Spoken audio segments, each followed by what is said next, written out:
That doesn't sound good.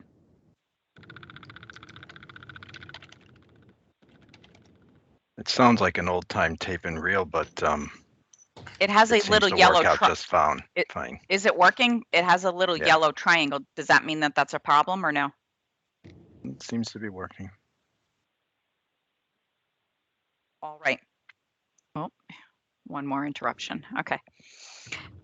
So good morning, everybody. I'd like to call to order the Hartford Subcommittee of the MARB. It is December the 16th, and the time is 10:05. We do have a quorum. I'm Kimberly Kennison. I'm the designee for Secretary McCaw. With me today is Christine Shaw. She's the designee for Treasurer Wooden.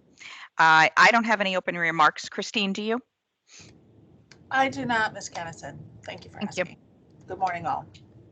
So the first item on the agenda for business is the approval of the minutes of the November 18th. If I could get a motion, please. So moved. Thank you. David, can you be the second? Absolutely. Yeah, second. As far as discussion, I have one item, Julian, which is a typo under Roman numeral number 1. There's just a typo of meeting was called. So I have that one item to be adjusted. Anybody else have any comments regarding the minutes? Yeah. I hear none. Julian, can we get a roll call vote, please? Mr. Biller, Yes. Mr. Waxenberg, Yes. Ms. Shaw, Yes. Ms. Kennison. Yes. Are there any members that joined that I did not mention? And that's everybody. Okay. The motion carries and the minutes have been approved. Next item on the agenda is review and discussion and possible action of a labor contract for the Hartford Municipal Employees Association.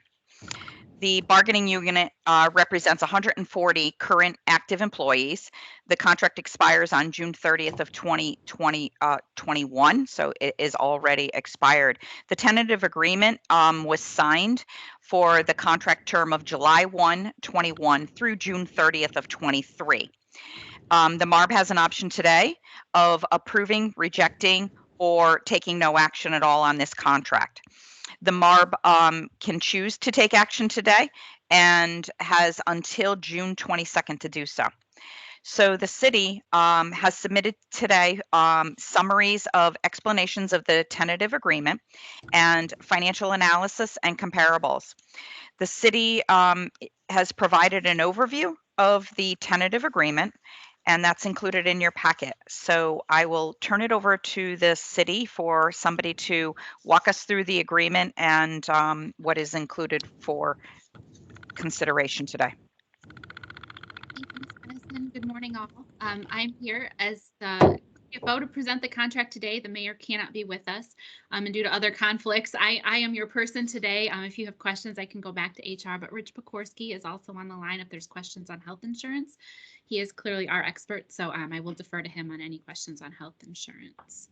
So as summarized, I will not repeat what Ms. Kennison just said, so I'll just jump into the high level specifics here. So the contract before you includes a 3% increase in year 1 and a 0% base increase in year 2. We did budget for 1.5% increase in 2022 during our budget process. It's centrally held in our 822 sundry account. So we did budget for half of the increase, but also continue to include an increase for 2023. So by the time we get to 2023, it all evens out. Our steps continue, so there's no freeze on steps, so those will continue on. And there really are no other significant changes, just the increase, and then this does go retro back to July 1st of 2021. So I believe that's all the high level. All the other items are really just language cleanup from last year, or the last contract. So with that, I will just open it up to any questions. Any questions from the members yet? The 3% base salary, the increment is about 3%, the way I'm looking at it, if not more. So the total increase for 21-22 is over 6%. Including steps, yes, but those were budgeted in the process. So I was very focused on just what was unbudgeted, but yes, that is correct. So they could get up to that percentage.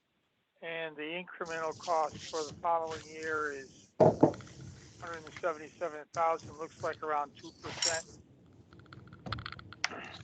Right, because that's the increase in the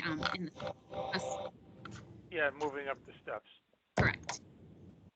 So you got a 3% base GWI and a 0 GWI, but the totals are roughly 6+ and 2+. Yes. Okay.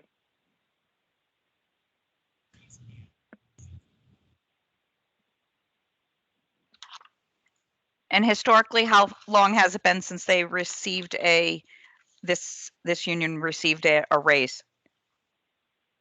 The steps have continued, I believe, in the last contract. And I don't have the contract in front of me before, but I don't believe they were zeros in the prior contract. But I can get that information.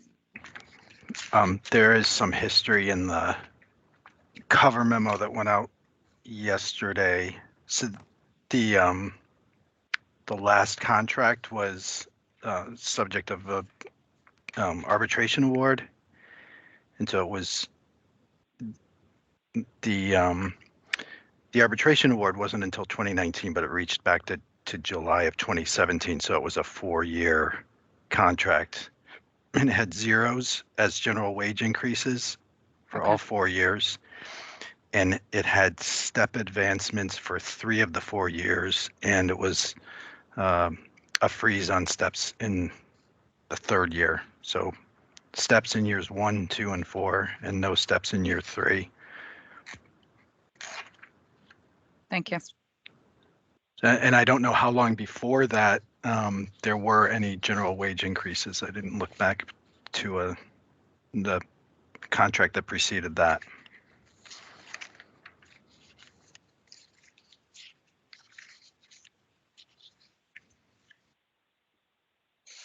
In looking at the comparables, it seems as if you're definitely not at the higher end of the scale compared to your brothers and sister towns around you, and that you put in with the comparables. So I don't see any issue as far as the numbers being out of whack. Actually, in most cases, you're lower than the other towns. So thank you for that work, that pulling that together. I know it's extensive to get that, but it is very helpful for the board and all parties to understand where Hartford is at when we get into these contracts. Absolutely. Any other questions?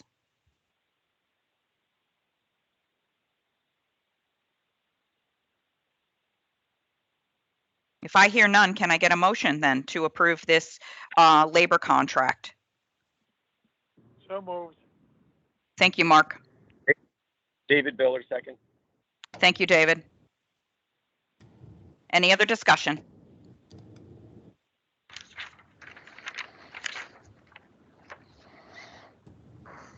I hear none. Julian, could I have a roll call vote, please? Mr. Biller, Yes.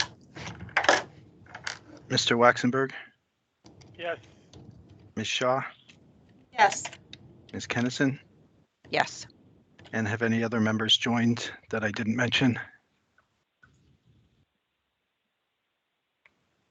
All right, that's everybody. All right, the motion carries. The contract is approved, ready to go to the MARB in January. Thank you, everybody. Thank you.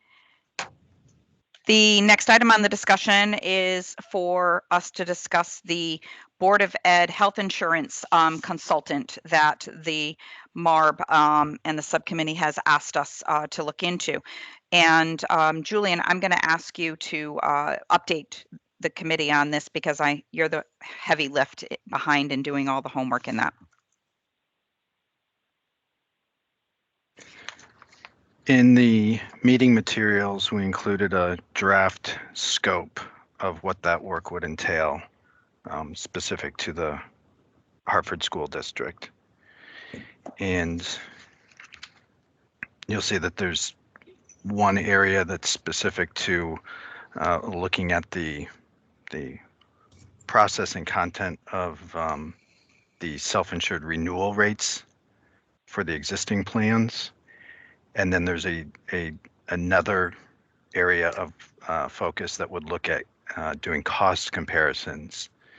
One cost comparison related to the existing PPO plan versus the high deductible plan, if the savings that could be achieved if more employees migrated to the high deductible plan.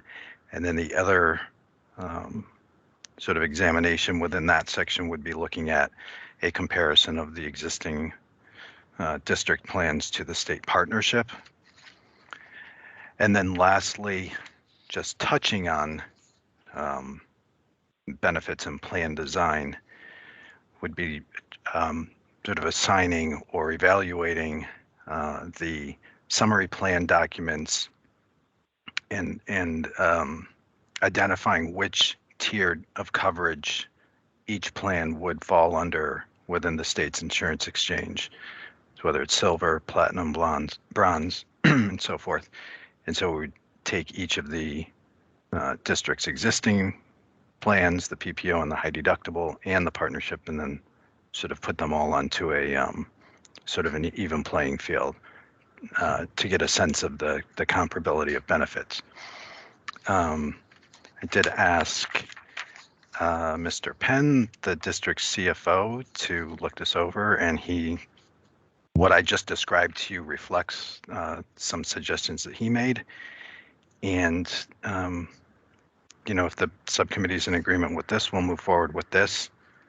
I think we would probably incorporate into the scope or into the underlying agreement, there would be some more general consultant services included, so that if we had future engagements that we wanted to, or future analyses that we wanted, we would have somebody under contract already that we could go to without having to go through an additional process. So it would be helpful in that respect. But these are the scope here is the scope that would be specific to this particular sort of statement of work.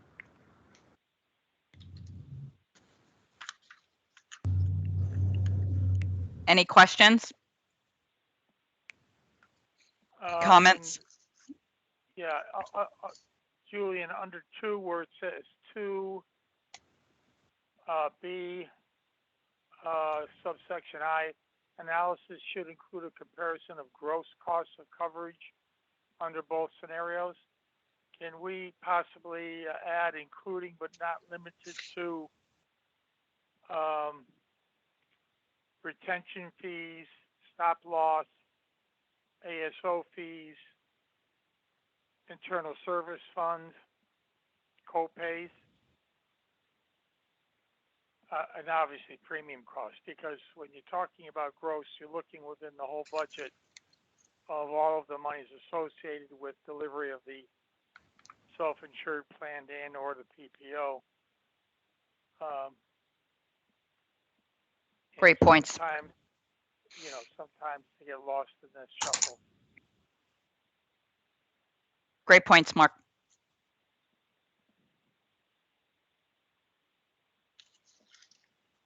Any other comments?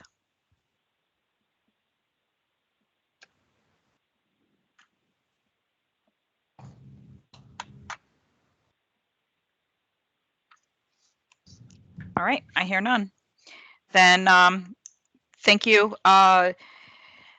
Penn and Julian and the members for pulling this together so that we can go forward and get a analysis of the health benefits. Next item on the agenda is for us to discuss information requested of the Board of Ed. And at the last Hartford Subcommittee, we had Tom Hamilton, who presented his plan to educate all of us on Norwalk, and I found that was very informative.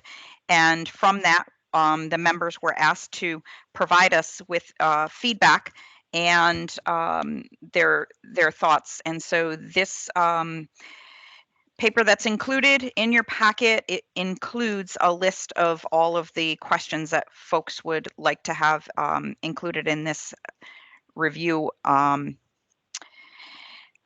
the Board of Ed Special Education. Julian, you have anything else that you would like to add to the work that you had to compile here from the members? No, I have nothing to add. Okay. So this is up for comment and suggestions. I do believe we shared this with the city already, with the Board of Ed.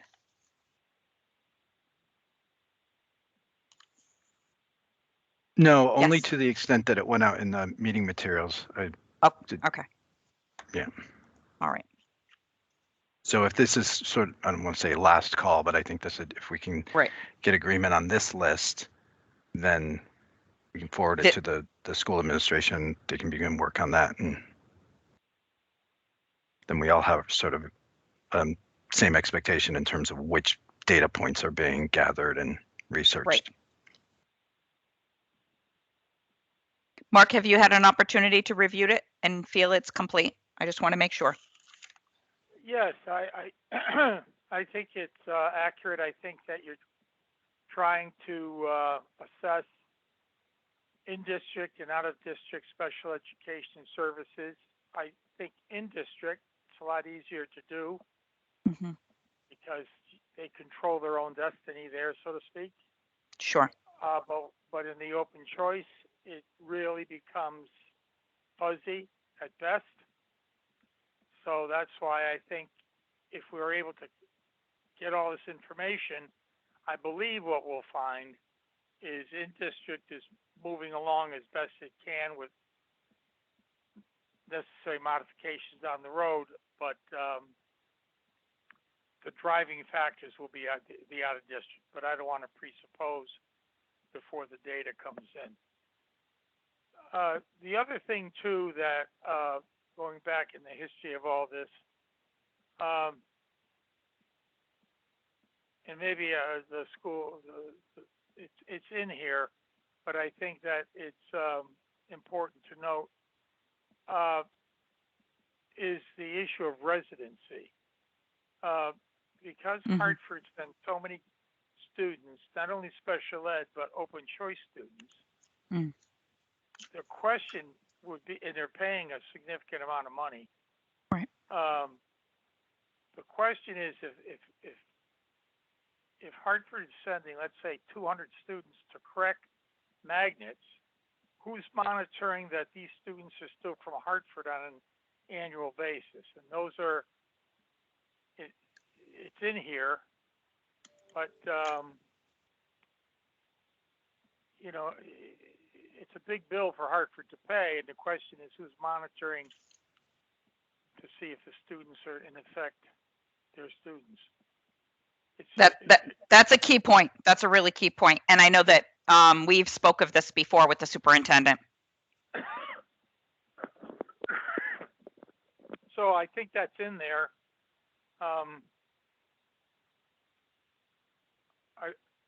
I think it's just baseline data that you got to have in order to move forward. That's all. Sure.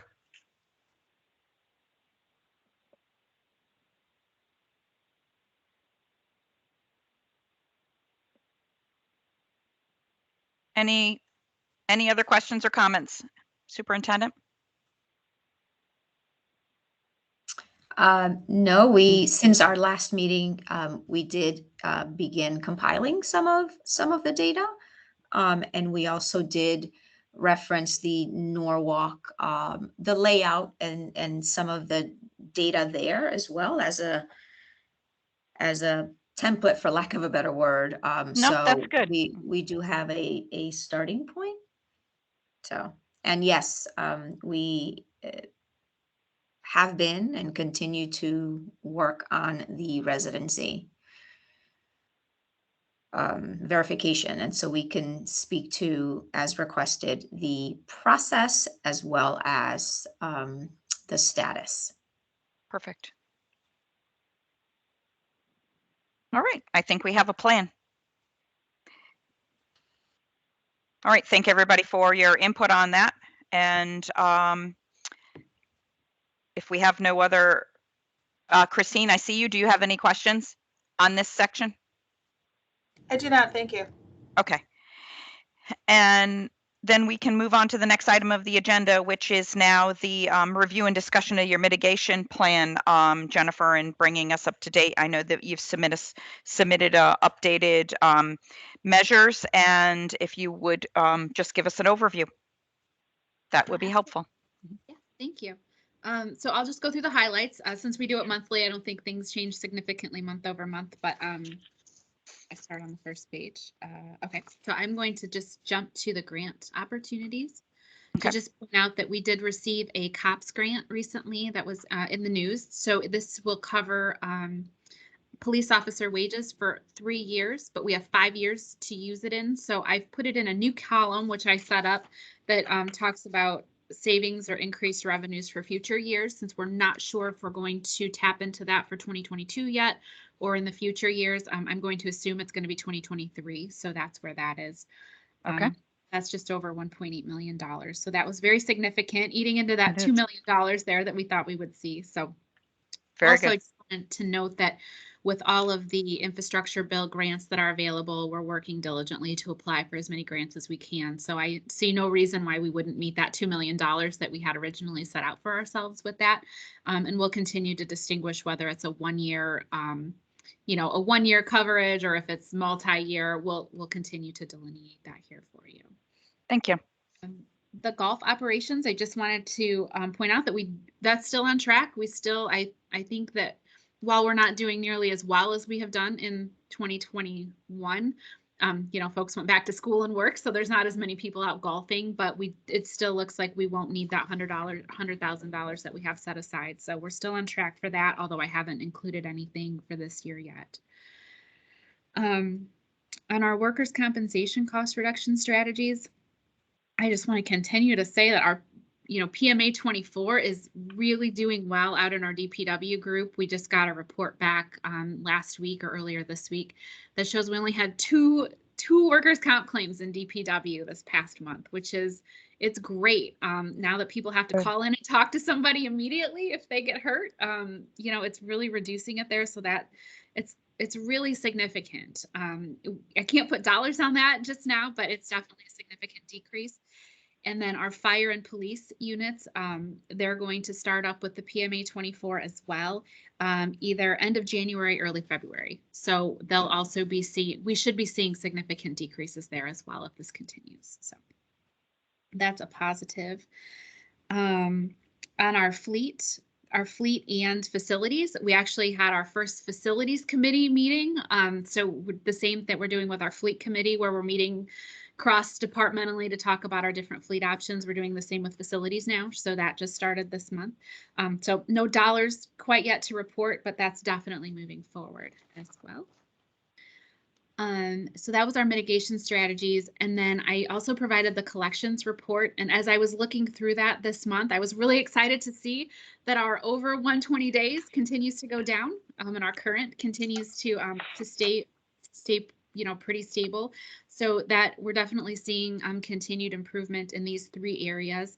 We'll soon add additional groups as we start to help with collections and things with different departments, but these are the ones that we continue to focus on. And, we're just seeing positive things there as well. So excited to report that. So that's Great. my update. If anybody has questions.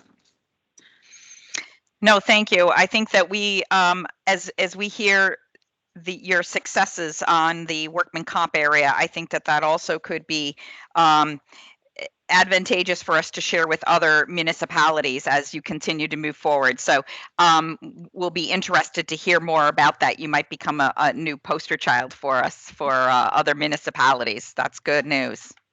We appreciate that. And we're happy to talk to anybody who wants to talk specifically about it as well. Perfect. Okay. Any questions on the mitigation update?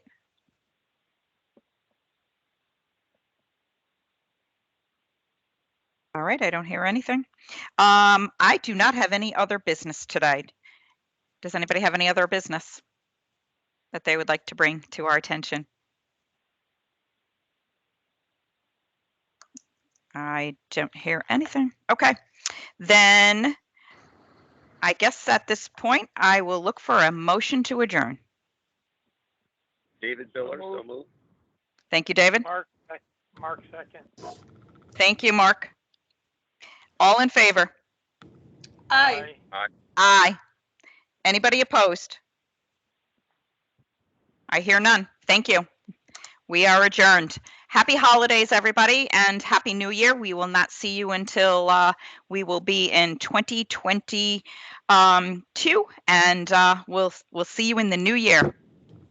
Wish everybody happy, healthy holidays. Stay safe. Thank you. Happy holidays, everybody. Yeah, Bye-bye. see you. Aye.